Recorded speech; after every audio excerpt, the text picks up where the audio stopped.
According to the Pew Research Center, 56% of millennials are not getting married. Europe, the US, East Asia and Latin America. All across the world, fewer and fewer Gen Z men and women are forming relationships. This is a really big deal for the global economy because given that you need 2 people, at least, to make a baby, Gen Z's love crisis is causing birth rates to plummet even faster than they were due to couples having fewer and fewer children already.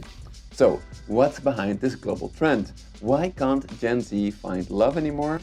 This is one of the big questions sociologists, psychologists and economists have been writing dozens and dozens of research papers about. But don't worry, we went through all of them and have selected the 3 main trends that can explain why Gen Z can't find love anymore. However, before diving into these, we need to step back and see where this trend started actually a couple of generations ago by diving into a brief history of marriage and staying single.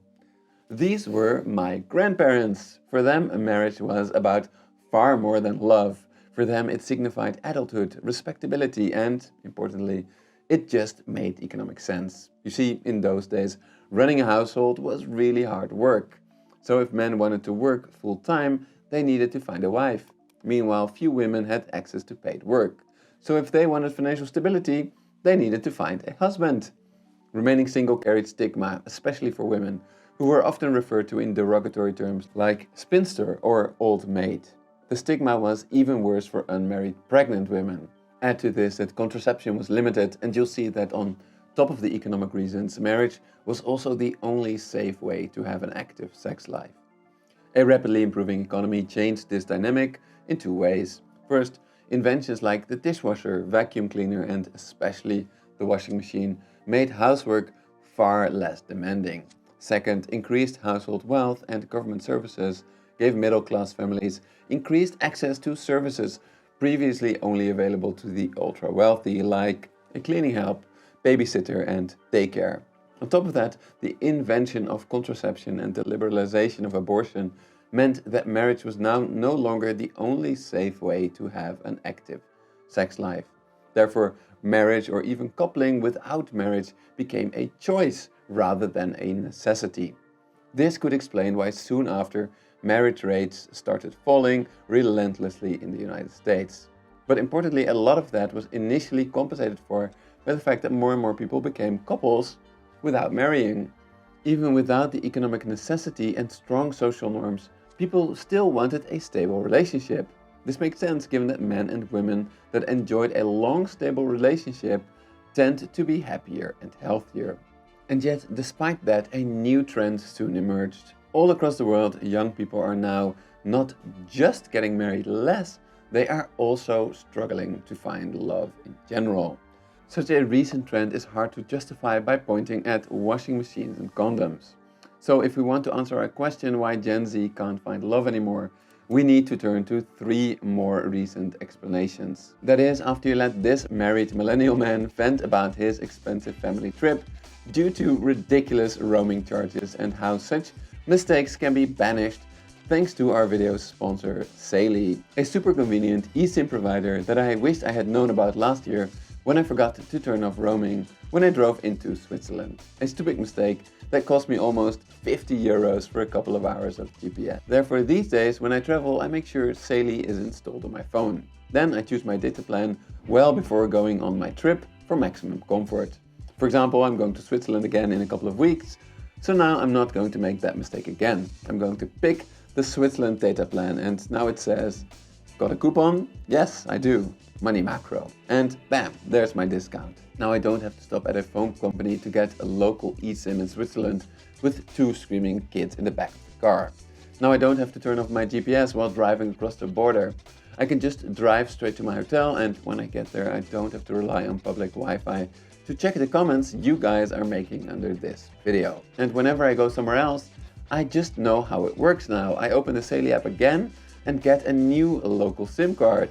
So if you're going abroad soon, and do like me, download the Saily app and use the code MONEYMACRO at checkout for an exclusive 15% discount on all Saily eSIM data plans. And now let's get back to reason number 1 why Gen Z specifically cannot find love anymore, which is an increasing male and female labor market mismatch. To understand this mismatch, we need to talk about what economists call assortative mating. Assortative mating means that both men and women tend to prefer a partner with roughly the same educational and social economic background. Therefore, researchers often split the marriage market into one for college-educated and one for non-college-educated workers. Today, there are two trends that are upending the love life of both college and non-college-educated young men and women.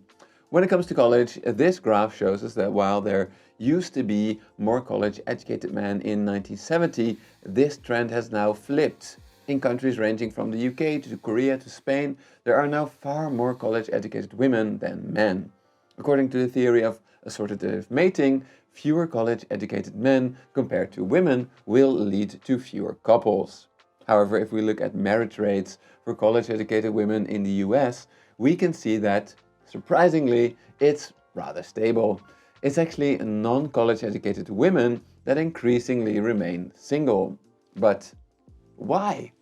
According to a recent study by economists Clara Chambers, Benjamin Goldman, and Joseph Winkelmann, the most likely explanation is that college-educated women are increasingly willing to marry down, where marrying down purely refers to marrying down the educational ladder. When diving deeper, we see that what actually happens is that college-educated women are actually marrying the most successful non-college educated men. That is, those that have increased their earnings over time. So, economically speaking, they are not really marrying down. Meanwhile, the non-college educated men that are not snatched up by college educated women are earning less and less. This brings us to our second trend that can explain why Gen Z men and women without a college education cannot find love anymore. This trend is that while women have increasingly joined the labor force, men have increasingly dropped out of the labor force altogether. But as you can see here, it's not just any men, it's mostly men that have no college education, especially those that have not finished high school. And those are the ones that are now increasingly dropping out of the labor market altogether. But why is that the case? Economics professors Nguyen and Petrungel have theorized that the reason is that our economies switched from manufacturing-based to service-based economies. The increased appearance of service and care jobs has benefited women without a college degree, while the disappearance of manufacturing jobs has negatively affected men without a college degree. How can this explain why non-college educated women can't find a partner anymore? Well, for that we have to go back to our theory of assortative mating, where we will see that when an increasing number of non-college educated men withdraw from the labor market altogether, they essentially form a new group, a group that is not attractive to non-college educated women who are less willing to marry down, as they seek at least some economic stability in a long-term partnership. This theory could fully explain that it's actually non-college educated men and women that are driving the downward trend in marriages, at least in the United States. That is, while we do not have such detailed information for all countries, new research from Finland does actually show that in 2024 far more women and men without basic education are not in a relationship. The more highly educated men and women are, the more likely they are to be in a stable relationship. The core takeaway from this is clear. When boys struggle in school, have trouble finding work, and fail to transition to a care-focused economy, then this means that both less educated men and women are more likely to stay single. This could explain why, on average, Gen Z can't find love anymore. But the recent Chinese experience shows us that it's probably not the whole story. You see, while it became more and more difficult to find low-skilled manufacturing jobs in the United States and elsewhere, this sector thrived in China. Yet, while marriage rates went up along with manufacturing employment at first, they have recently also started dropping for China's Gen Z, hitting their lowest point in 2024.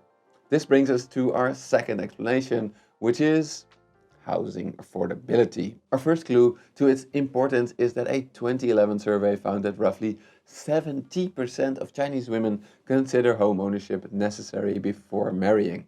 In that light, it's not surprising that a team of University of Singapore economists has recently estimated that a 1% increase in Chinese house prices led to an average fall of marriage rates of 0.31%.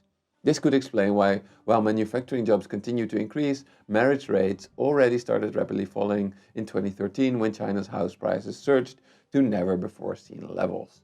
Similar studies have also found a negative effect of increased house prices on marriage rates in Spain and Korea. However, these effects were typically quite small. And on top of that, couple formation is also declining in rural China and rural parts of the United States, where housing remains relatively affordable. So while Gen Z is definitely suffering from expensive housing, housing alone is probably just a small piece of the puzzle, which brings us to the third explanation.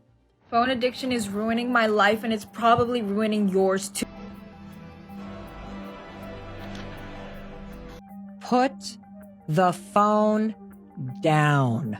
The rise of smartphones, social and addictive digital media. Gen Z is the first generation to go through high school and university with a smartphone in their pockets and new forms of social media. Increased use of digital media is leading to less love for Gen Z in two main ways. The first worrying trend is that research by FT journalist John Burton Murdoch has revealed that Gen Z is spending many more hours alone at a young age than the generation that came before it. As people get older, they spend more hours alone. This is true for all generations. However, strikingly, Gen Z, which is the red line, now spends way more hours alone at a young age. This pattern holds in the US, UK, and in Europe. The second worrying trend that comes from John Burton Murdoch's research is that Gen Z's personality seems to be changing much more rapidly than that of older generations. This pattern holds for 4 of the 5 main personality traits that psychologists like to use: consciousness, neuroticism, agreeableness, and extroversion.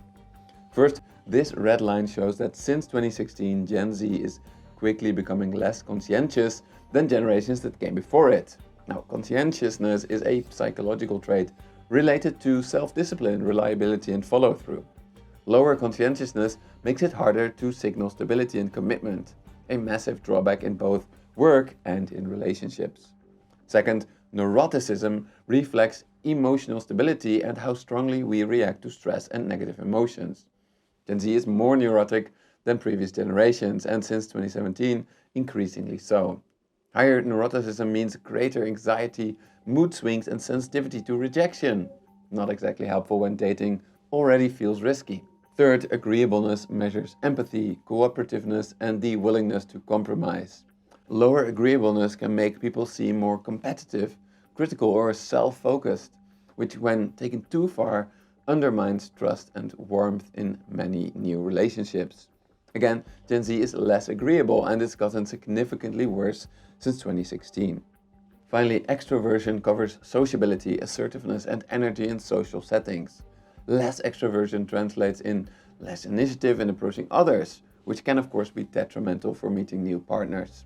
As we can see here, Gen Z started out roughly as extroverted as other generations, but this has rapidly gone down since the pandemic. Could it be that the rise of social media, smartphones, and increasingly addictive digital media are simply causing Gen Z men and women to spend more time alone? Then, as they spend more time alone, glued to screens, they, number 1, simply don't meet suitable partners, and number 2, unlearn crucial social skills needed to form lasting relationships. We do have good evidence that couples are meeting less and less in person, and while it's true that a growing share of couples are meeting online, young people are now increasingly abandoning these dating apps in frustration. Another interesting piece of evidence to support the theory that social media is playing a role is that we are seeing that in places where women's internet use remains very low, such as much of South Asia, marriage rates have stayed high and relatively stable. Still, despite this evidence, the scientific debate about the impact of social media on mental health remains far from settled. Correlation does not equal causation, and it's hard to measure these effects in the laboratory. Although rising rates of anxiety, depression, loneliness, and personality changes in the United States coincide with the spread of smartphones and also COVID lockdowns, by the way, much more evidence is needed to clarify the mechanism at play, the true magnitude of these effects, and the extent to which these patterns are a global rather than country-specific phenomena. Therefore, in conclusion, look, I have to be honest here. Social sciences like economics, psychology, and sociology do not give us a definitive answer about why Gen Z can't find love anymore. But what we do have is that we have seen some striking patterns. First, after remaining single was no longer a social taboo and economic nightmare, we can see that marriage rates started to drop. At first, this was compensated for by cohabitation without marriage. But then as men started falling behind in the education system, house prices got higher and higher, and smartphones and addictive social media hit the scene, it got worse and worse for Gen Z than it ever was for the generations that came before them. Each of these explanations have likely contributed, but personally I think that the most evidence is there for the theory that less educated men and women are driving this trend, thanks to more women being educated and more men dropping out of the labor market altogether. The trend that Gen Z can't find love anymore should worry governments all around the world, not just because it makes people less happy, but also because less couples means less babies, which will contribute to the demographic crisis that we are already seeing. Luckily, our research suggests that there are at least 3 solutions. First, governments should make sure less boys drop out of the education system. Second, they should make sure houses remain affordable. And third, as schools and parents in more and more countries are increasingly doing, it makes sense to experiment with limiting smartphone and social media use across schools, while at the same time encouraging face-to-face interactions for both young and old. But yeah, that's my take. Which of these mechanisms do you think are the most important? What do you think governments should do about it? Let me know in the comments below. And remember, if you are traveling abroad soon, download Saily and use our discount code to keep your phone charges low. This also helps out the channel, by the way, as it increases the chance sponsors will keep sponsoring our videos.